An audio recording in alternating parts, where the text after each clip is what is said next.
Hello everyone. Hello friends.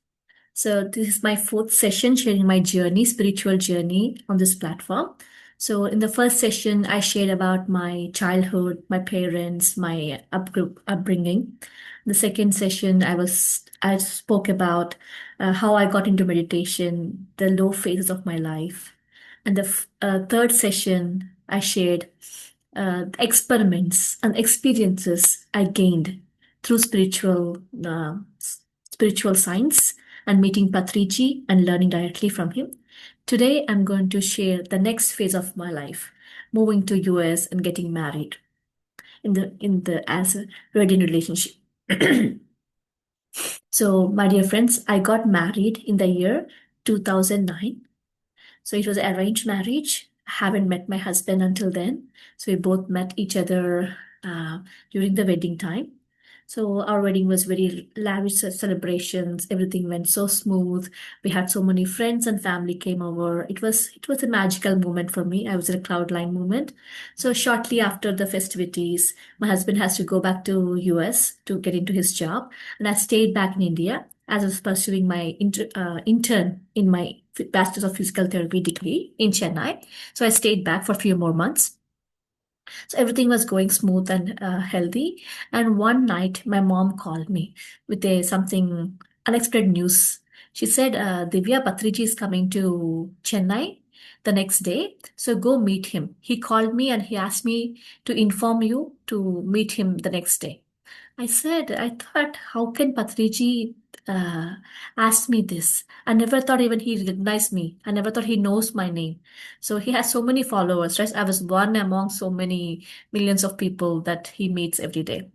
That was so surprising for me. So I went and met him. After my college hours, I went and met him. It was a music festival that's happening. So Patriji was playing the live music flute meditation on that day. And after the session, I went and met him in one of the room. And he said, What's happening, madam? What are the updates?" That's what he usually says to every being he meets. So that's what he said to me. And I told him, "Sir, recently got married. I'll be moving to US in next few months." And he said, "Oh, congratulations, madam. I'm very happy for you." And he took a pause. He looked into my eyes very deeply. And he said two statements. "Divya, remember these. Sahaname pragati, samsarame nirvanam." I barely understood what he said. I thought, "Sir, why are you scaring me? I just got married. I'm going to US. Why are you scaring me?" He just smiled and he left. So it was time for me to come back to hostel. So I came back that night. But these two statements, right? I understood a little bit. I don't understand the full context of them, but they stayed with me that night and for the long time after a few months too. So slowly, as planned, I moved to US in the month of September. It was a winter months. We used to live in Atlanta. It was pretty cold there. My husband just got a new job in Home Depot. He was a SAP consultant, so he got an into Home Depot. He got a very busy schedule. He used to work late hours in the night, so I felt very very lonely. We used to live in a very small one bedroom apartment. I didn't know how to cook. I didn't know how to do all the household chores. And being in a new country is a very culturally shocking to me. I didn't have any friends, and his friends became my friends. My husband was the one first person in his batch to get married. So all his friends are bachelors, so boys. So I didn't know whom to share, whom to talk. I was kind of lost in my own world. And my husband was so busy with his work, he didn't have time for me. So every small thing became an argument. Whatever I said, he used to argue. He had a different opinion. So we are like North and South poles. So I was a youngest in my family. I have a very big family from my father's and the mother's side. So I was grown up in it like a together with all my cousins, aunts, uncles, all together in one place. I used to frequently visit my grandparents, my mamas, my uncles and aunts. So I used to be very active, very involved in the family. Versus my husband is a only single child. He hasn't have any siblings, and he also spent majority of his childhood in a hostel. He was not with his parents. So I'm just giving the background of how he is and how I am. He was like a kind of a introvert kind of personality. He likes to stay home, watch cricket matches. He has only handful of friends. Versus me, I'm an outgoing person. I like to be with people around me, interactions, having fun. Activity kind of personality. So coming to US, having nobody here, he being busy, not to getting along with him, right? To get all on me, like all the aspects, physically, mentally, emotionally, spiritually, right? I lost everything I have gained until then. I felt, what is this life? Why am I here? Who is this stranger in my life? Why should I live with him for a long time? I can't live like this. I can't waste my life for so and so person. I was contemplating, maybe I should go back to India. I have to quit this relationship, having such negative thoughts. Right. Suddenly, I to get some help and to clear the confusion in my mind, I called some of my friends who are meditators, and they said, "Divya, are you meditating?" I said, "No." Then they said, "Start meditating. We'll see. We'll talk later." So that gave me a little push. Yeah, why am I thinking like this? I have been knowing all these concepts for a very long time. I have created many miracles in my life. So I'm losing the track. So I thought, okay, let me take it seriously. So I started with a 40 days challenge. I used to meditate every single day without fail about 1 hour. And slowly, right, I regained my confidence levels. I regained my energy, just starting thinking a little bit positively about what is happening around me. And every time the low moment comes in, every time we get into fight, that night, I used to get this two statements by Patriji. Divya, remember? Samsarame nirvana. Sahaname prakati. So you can't quit. Quitting is not the solution for all the problems. So you have to exercise a little bit more patience. Give it more time. Give it more energy. So that was the attitude I had in my mind. Slowly, I thought I never had time in my school years to explore art. I was very good at art in my childhood, but after maybe 10th grade, 11th grade, I never had time to sit and do some paintings, so do some crafts. So I thought, let me divert my mind, let me get into my hobbies. So I went to Michael's store. It was such a fascinating time entering the Michael's store very first time, being a crafty person. So in India, I had never seen these many options, these many tools, these many crayons, these many colors, these many canvases, right? So it was a very fascinating to enter into the Michael store in US. So I grabbed so many different items. I filled the cart. I came back home. I was so intrigued by the variety of items I can do with all these crafts. So I was into YouTube. I was to see so many videos, how to do this, the DIY projects, right? Or the art projects. So I really went keen into arts and crafts.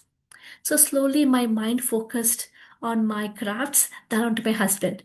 Initially, I used to think that when will he come home? When will I spend some time with him? Maybe he will take off this day or spend some time on the weekend with me. Versus after a few months of getting into the art, right? When will he go so I can finish my art project? That was the attitude I got. So slowly, this art became a very good companion to me. I did so many paintings, so many crafts. You name it, I have done everything with cardboards, with paper, origami, different kinds of materials, different kinds of paints as well too. So the art really made me feel good from inside. Slowly, right? Every struggle that I had faced with my husband, every argument I had, I used to question two things at night. So why is this happening to me? What is it the universe trying to teach me with this struggle? And how can I become a better person? Three questions every night.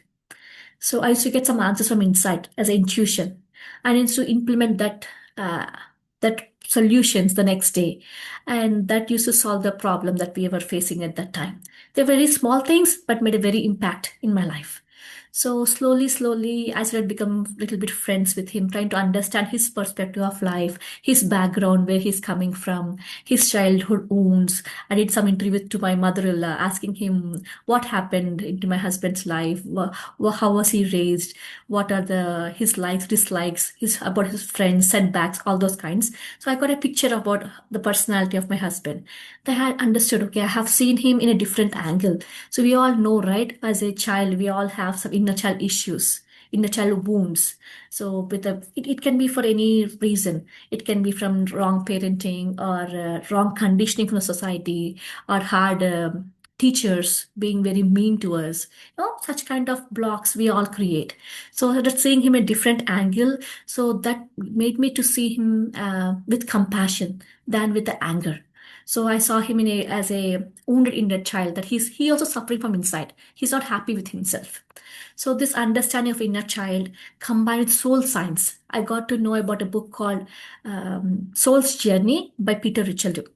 This book explains that we all are souls having a human experience.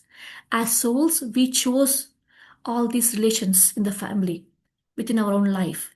Be it a husband, be it children, be it my in laws, be it my parents, be it my friends, or difficult bosses, everybody, both positive and negative. We are the one who chose these people, desperately chose these people. We have so many millions of people in the world, right? Why do I choose this particular person as my husband? Is it I don't have any other men in my life? No, right? I chose this particular person as my husband, this particular person as my son, or one particular woman as mother-in-law, and one particular woman as a mom, right? So we consciously chose these family members. So that made me understand, if I have chosen this person, there's a reason that he has in my life. There's a purpose to be with him in this life. So I had that kind of attitude towards life. Slowly, as I started my feelings and what happened in my day, I used to show him all the craft work. Oh, Raja, see this. I did this today. I did that today. I'm struggling here. Will you help me finish this project? Now he used to also be involved in it. We used to go for walks together, and his friends used to come over. So we used to have so much of fun together. Slowly, we became very good friends, and now we are very proud parents of two young boys, Rishi and Agastya. So the two statements, Sahaname Pragati, Samsarve Nirvanam. And then my analysis, everyday analysis of why is this happening to me? What can I learn from the situation? And how can I be a better person tomorrow? These three questions really helped me with this journey of being in a new relationship and building good relationship with my husband now. So I don't know who wants to hear this, who has to hear this story today. So we all chose these family members, my dear friends. Doesn't matter they're good or bad. They may feel really tough at this time, but there's a bigger purpose why we are in a specific relation, or why we are with so many people in our life for a very long time. So there's one more book called Soul's Plan and Soul's Gift by Robert Cheshwan. So he explains how souls get into contracts. So maybe I got into contact with my husband saying that, okay, this lifetime I'll be your wife. Next lifetime you become my father, or you become my son. We don't know the combinations and the permutations of how a soul chooses something or somebody. So that book really explains so many scenarios, so many very extreme scenarios too. So somebody in one scenario, right?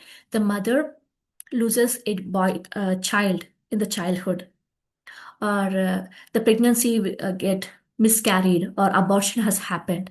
So the same mother has chose the same son in the next lifetime, saying that even though you are in my womb for few days, I would really appreciate you. So next life too, they both become as a mom and the unborn child, and the unborn child get into miscarriage. But not knowing this, the mother gets into depression in the real life. But the story behind is she has chosen that specific experience to have that. So understanding the soul science, my dear friends, gives you a really bigger perspective of getting things. So if you don't understand that, the soul aspect, the soul contracts, the soul conscious soul choice that we all make, we get into so many arguments on very simple things. So seeing picture as life as a big picture than as a specific situation or specific person or any of our emotion really transforms, my dear friends. So it did help me a lot building a relationship. I could not imagine my life without him, and without my mother-in-law, without my family, without my sons right now. So it's a wonderful, beautiful relationship I have with my husband. So that's all, Miralini, from my side for today. It was short.